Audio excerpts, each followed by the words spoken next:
Luther King Jr. was an extraordinary man who altered our history. Without his efforts and the efforts of many others, the world would not be where it is today. My father and mother were able to get married despite their different races because Dr. King fought for that freedom. Racism still exists today, but now races are treated equally, and anyone who tries to violate that equality can and will be punished. So today I want to tell you about how Dr. King grew up, how he helped with the Montgomery bus boycott, and how he changed the world with the March on Washington. Martin Luther King Jr. was born on the 15th of January in 1929 in the state of Georgia. He grew up as a minister's son and became a pastor at the Ebenezer Baptist Church in 1931. He began school at the age of 5 and continued to high school but skipped 9th and 11th grade. He then entered college at age 15. He graduated college in 1948, and by 1953 he enrolled as a graduate student at the University of Boston. While in Boston, he met Coretta Scott. They married in 1953 and had 4 children. They created a home in Montgomery, Alabama, where racism and violence was at an all-time high.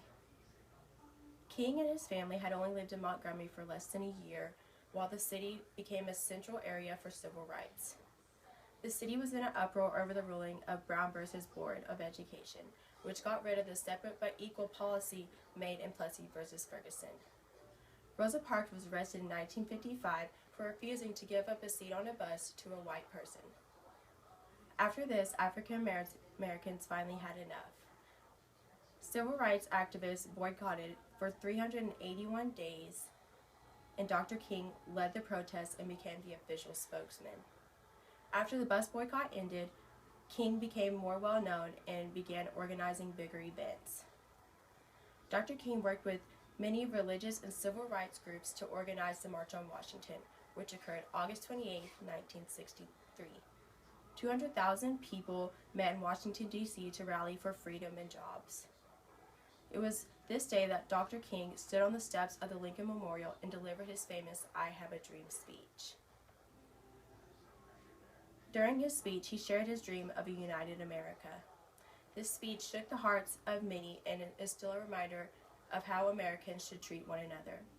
Although King's speech was convincing, there were still many people that disagreed with him and wanted him stopped. King was shot and killed April 4, 1968, while standing on a Memphis hotel balcony. His murderer, James L. Ray, was convicted and sentenced to 99 years in prison. Although King's death caused violence and riots all over the country, Dr. King did not live to see his dreams come true, but because of his efforts, my family and I can live comfortably without being judged. King is an important part of our country's history, and without his courage, the world may not be united as it is today.